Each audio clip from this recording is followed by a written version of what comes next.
샬롬, 말씀 읽어주는 김기웅 목사입니다. 오늘도 기대하는 마음과 사모하는 마음을 가지고 하나님의 말씀 함께 읽겠습니다. 시편 111편 1절부터 10절까지의 말씀입니다.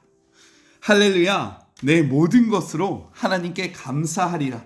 선한 이들이 모이는 곳마다 그 회중 가운데서 하나님이 행하신 일 참으로 위대하니 평생토록 연구하고 끝없이 즐거워하리라. 장엄하고 아름다운 그분의 솜씨, 그분의 관대하심 다함이 없다. 하나님의 기적은 그분의 기념비, 그분은 은혜의 하나님, 사랑의 하나님, 그분을 경외하는 이들에게 양식을 주시고 오래전 하신 약속 잊지 않고 지키셨다. 말씀대로 하실 수 있음을 자기 백성에게 입증하시고 문민족들을 큰 접시에 담아 선물로 주셨다. 진실과 정의는 그분의 작품, 그 모든 것 영원토록 존속하니 시대에 뒤지거나 쇠하지 않으며 결코 녹쓰는 법이 없다. 그분께서 지으시고 행하시는 것 모두 진실하고 참되다. 자기 백성을 위하여 몸값을 지불하시고 친히 맺으신 언약을 영원히 지키셨다. 참으로 인격적이고 거룩하신 주님, 우리의 흠모 받으시기에 합당하신 분, 선한 삶의 시작은 하나님을 경외하는 것. 그리하면 하나님의 복을 알게 되리라. 주께 드리는 할렐루야 영원하리라. 이것은 하나님의 말씀입니다. 시편 111편은요, 표제가 없는 시인데 이것은 찬양시로 구분되어집니다. 그리고 112편과 함께 알파벳으로 시작하는 문장들로 구성되어 있어요. 이 시의 내용은요, 하나님이 행하신 일, 특히 출애굽을 이루신 일과 율법을 주신 일을 묵상하고 찬양하는 내용이 담겨져 있습니다. 오늘 시편 111편은요, 단락을 구별하지 않고 중요한 말씀들을 중심으로 함께 말씀을 나눠볼게요. 1절입니다. 할렐루야, 내가 정직한 자들의 모임과 회중 가운데에서 전심으로 하나님께 감사하리로다 라며 시편이 시작됩니다. 이렇게 할렐루야로 노래를 시작하는데요, 이는 하나님께 감사하고 하나님을 찬양하라는 초청을 우리에게 하고 있는 거예요. 그래서 이 시는요, 찬양시로 구분되어지는 것입니다. 또한 시인은요, 온 마음을 다해 하나님께 감사하겠다라고 고백하는데, 이 감사하다는요, 고백하다, 선포하다라는 의미가 담겨져 있어요. 즉, 여호와 하나님이 너무 좋아서 다른 사람들에게 알리고 싶은 마음으로 하나님께 감사하라, 하나님을 찬양하며 하나님을 선포하고 있는 것입니다. 특별히 어떠한 사람들 중에서 이가 하나님을 선포합니까? 하나님을 경외하는 자들, 즉 선한 일을 행하는 자들, 악과 대조되는 자들, 이들이 어떠한 자들이었냐면 속마음을 나눌 수 있을 정도로 긴밀한 관계를 유지하는 소중한 사람들에게 자신의 하나님을 선포하고 있다는 거예요. 네, 이 뒤를 보시면 4개의 초에 불이 드디어 다 켜졌습니다. 어저께 주일이요, 바로 성탄 주일이었잖아요. 예수 그리스도께서 우리를 위하여 이 땅에 오신 날을 기념하는 주일이었습니다. 그리고 돌아오는 수요일은요, 성탄 예배로, 우리가 성탄절로 함께 예배하지 않습니까? 이때 우리가 해야 할 일이 있다라는 거예요. 그것이 무엇입니까? 가장 소중한 자리에 가장 소중한 사람들을 초대하는 거예요. 그리고 그들에게 하나님의 위대하심과 그 하나님의 정말로 사랑을, 우리가 그것들을 알기 때문에 그것들을 선포하고 그것들을 전하는 시간이 되어야 한다는 겁니다. 우리 사랑하는 마리움 가족 여러분, 가장 소중한 자리에 가장 소중한 분들을 초청하셔서요, 하나님의 그 위대하심과 하나님의 그 사랑과 하나님의 그 긍휼을 담대하게 선포하는, 그것을 담대하게 알리는 우리 모두가 되기를 간절히 소망합니다. 우리 꼭 그렇게 해봅시다. 아셨죠? 2절입니다. 여호와께서 행하시는 일들이 크시오니 이를 즐거워하는 자들이 다 기리리로다 라고 이야기합니다. 이제 시편의 중심 주제인 여호와께서 행하시는 일들에 대해서 소개가 되고 있어요.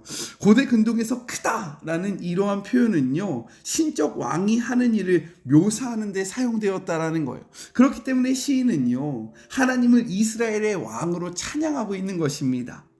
즐거워하다라는 말이 또 나오잖아요. 이것은 시편 1편 2절에 나오는 말씀인데 같이 한번 읽어볼까요? 시편 1편 2절의 말씀입니다. 오직 여호와의 율법을 즐거워하여 그의 율법을 주야로 묵상하는도다 라고 기록되어 있어요. 즉 우리가 하나님이 하시는 일을 기릴수록, 기리다는 것이 무엇입니까? 깊이 묵상하고 생각할수록 더 큰 은혜를 누리게 되어 있다, 경험하게 된다 라고 이야기하고 있는 거예요. 하나님의 은혜를 경험하기를 원하십니까? 그렇다면 우리는 하나님께서 하셨던 일들을 기려야 해요. 즉 이 말이 무엇입니까? 하나님께서 하셨던 일들을 깊이 기억하고요, 이것을 묵상할 때에 우리의 삶 속에 하나님의 은혜가 가득히 흘러 넘칠 수 있다라는 거예요. 4절입니다. 그의 기적을 사람이 기억하게 하셨으니 여호와는 은혜로우시고 자비로우시도다 라고 이야기합니다. 주님이 행하신 기적이라는 것, 특별히 구약에서 기적은요, 무엇을 나타내냐면 출애굽 사건을 의미합니다.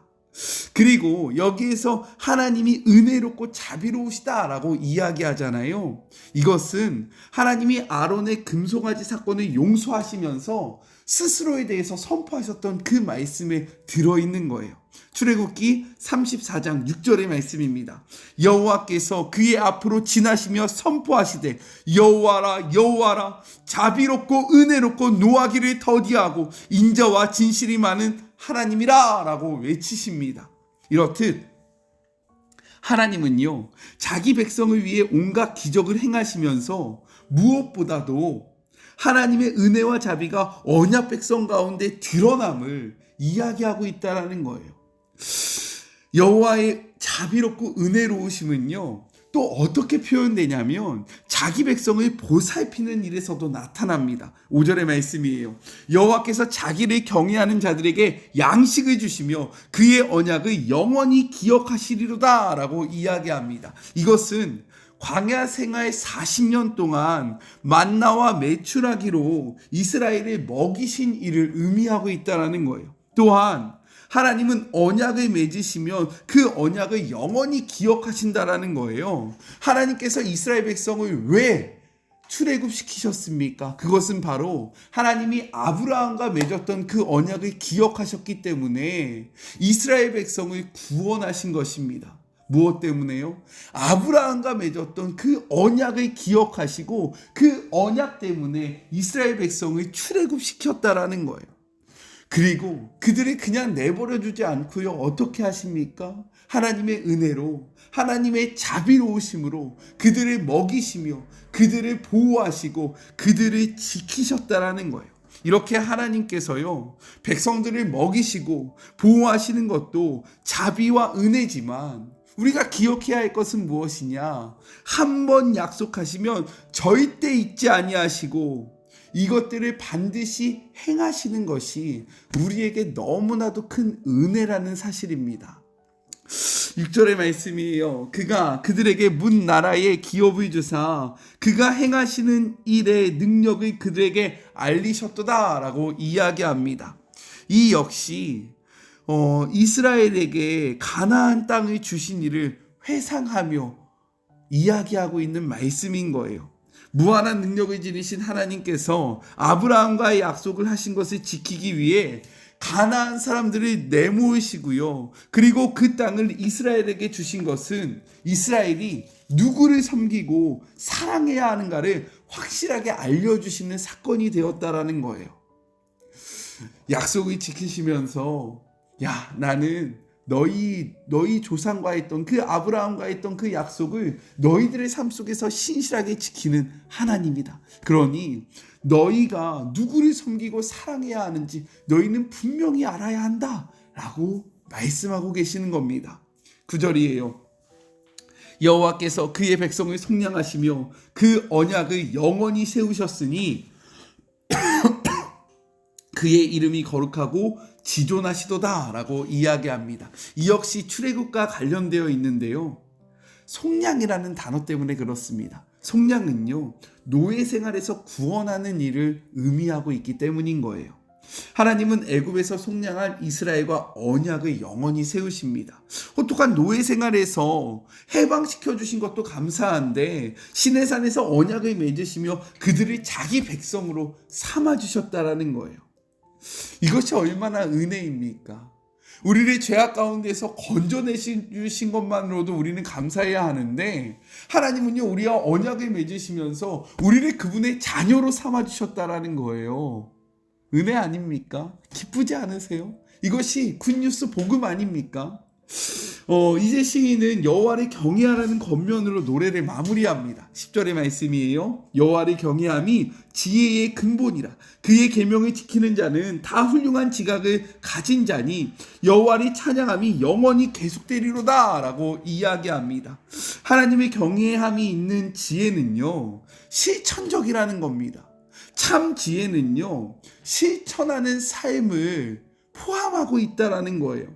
그래서 시인은요, 하나님의 말씀대로 살려고 하는 사람들이 훌륭한 지각을 가진 자다라고 이야기하는 거예요.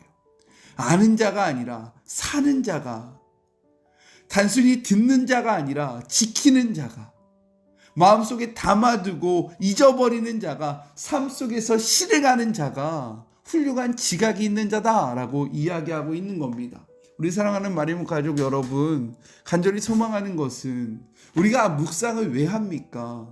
우리가 말씀을 왜 나눕니까? 이 말씀을 통해서 깨달은 것이 있다면 그것을 삶의 자리에서 살아내는 우리가 되기를 간절히 소망합니다.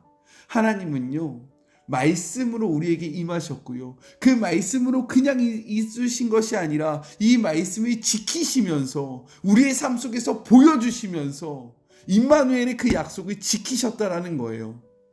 어떻게요? 말씀을 우리의 삶 속에서 지키시면서 보여주시면서 우리를 이끄시면서 우리와 함께 하셨다라는 겁니다. 그러니 우리도 말씀을 우리의 삶 속에서 살아내는 것이 너무나도 중요하다라는 거예요. 말씀을 살아내기를 간절히 소망합니다.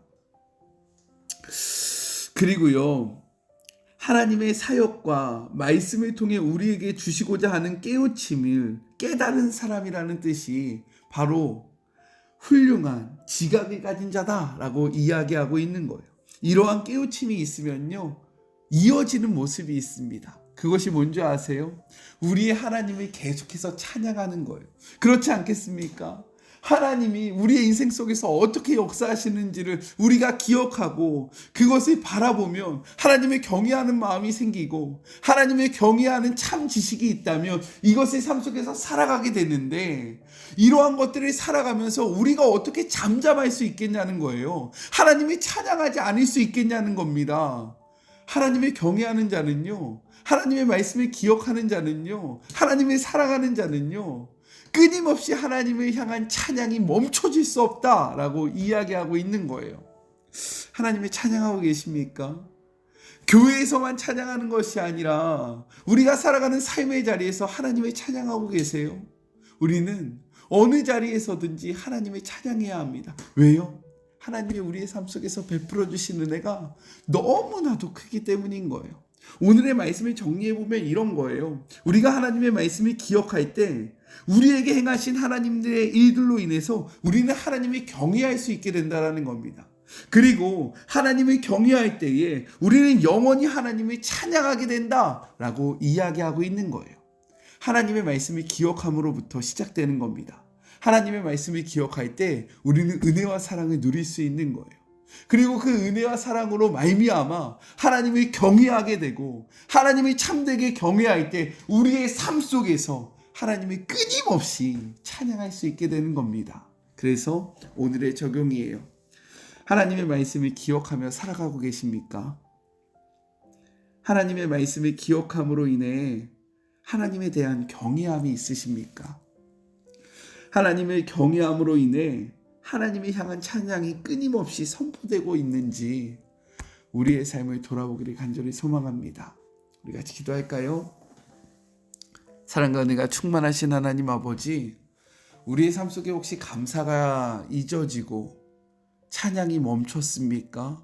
그 이유는 우리가 우리의 삶 속에서 행하신 하나님을 기억하지 않기 때문인 것입니다. 우리가 하나님의 말씀을 기억하면 우리가 어떻게 그분의 사랑과 그분의 은혜와 그분의 자비 앞에 잠잠할 수 있겠습니까? 이러한 것이 우리로 하여금 하나님을 경외하게 하고, 우리가 하나님을 경외하면 우리의 삶이 달라짐으로 말미암아 어떤 자리에서도 하나님을 찬양할 수 있다라고 이야기하고 있습니다. 이스라엘을 선택하시고 이스라엘과 약속을 맺으시고 그 약속을 신실하게 지키시며 오늘까지 그 말씀을 이루어 가시는 주님 앞에 우리의 삶을 온전히 드리며, 우리도 하나님의 말씀을 기억함으로 하나님을 경외하고 하나님을 경외함으로 하나님을 찬양하는 우리 모두가 될 수 있도록 축복하여 주시옵소서. 성탄절이 다가오고 있습니다. 이 소중한 날, 소중한 사람들에게 아기 예수님 오심을 담대하게 선포하는 우리가 되기를 원합니다. 주님, 우리의 입술 속에 찬양이 끊이지 않게 하여 주시고 우리의 삶 속에 하나님을 경외하는 마음이 넘치도록 하여 주시고 하나님의 말씀을 기억하며 살아가는 우리가 될 수 있도록 주님 인도하여 주시옵소서. 함께 하실 주님을 바라보며 거룩하신 예수 그리스도의 이름으로 간절히 기도드립니다. 아멘. 하나님의 말씀을 기억할 때 우리는 그 은혜를 풍성히 누릴 수 있고요. 그 은혜 가운데 우리는 하나님을 경외하게 되는 것입니다. 그리고 하나님을 경외할 때 우리는 그분을 향한 찬양을 멈추지 않을 수 있는 거예요. 성탄절이 다가오고 있습니다. 이 성탄절 앞에 우리의 삶을 돌아보며 하나님의 말씀을 기억함으로 우리 주변에 있는 자들에게 오늘 시편의 기자처럼 담대히 하나님을 선포하는 우리가 되었으면 너무나도 좋겠습니다. 저는요, 또 내일 만나도록 할게요. 사랑하고 주님의 이름으로 축복하면서 오늘 하루도 힘내세요. 우리 내일 만나요. 안녕. 오늘도 수고하셨습니다.